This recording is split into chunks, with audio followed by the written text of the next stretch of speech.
Hello friends, this is my second video on the international law.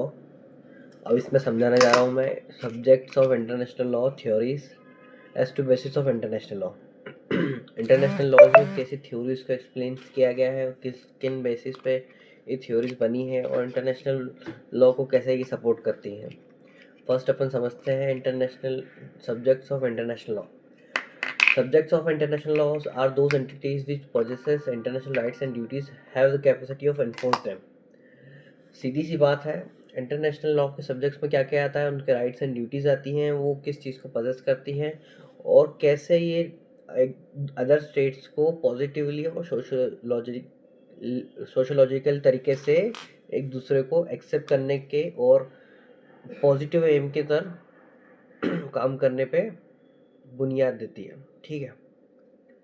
First main subjects of international law. First primary subject. इसमें primary subjects में क्या आएगा, which are original and principal subject of, मतलब जो original है, जो शुरू से है, जैसे कि permanent population, defined territories. Permanent population मतलब टेरिटरीज की जितनी पॉपुलेशन है वो डिफाइंड, और डिफाइंड टेरिटरीज मतलब उनकी जो बाउंड्रीज हैं। गवर्नमेंट, ये परमानेंट है। Capacity to enter into relationship with other states. Population controls, population की वो बतानी है अपने को, परमानेंट पॉपुलेशन कितनी है, टेरिटरी कितनी, बाउंड्रीज है अपनी।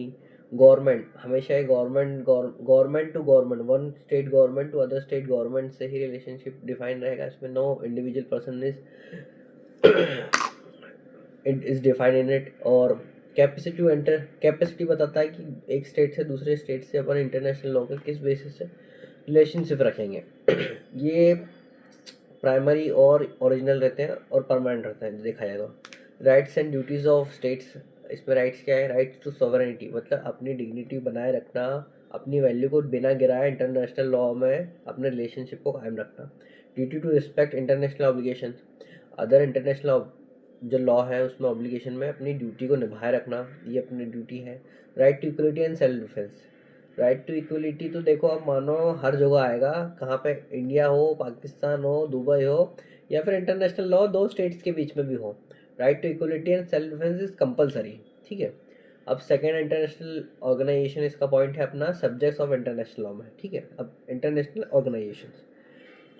Organisation created by treaties and having international personalities. जो भी ऑर्गेनाइजेशन बनाई गई है, जो one state to other state अपने बिजनेस या फिर एक पर्पस को लेके चल रही है अदर देन प्रॉफिट, जैसे कि United Nations, World Health Organisation, International Labour organisation.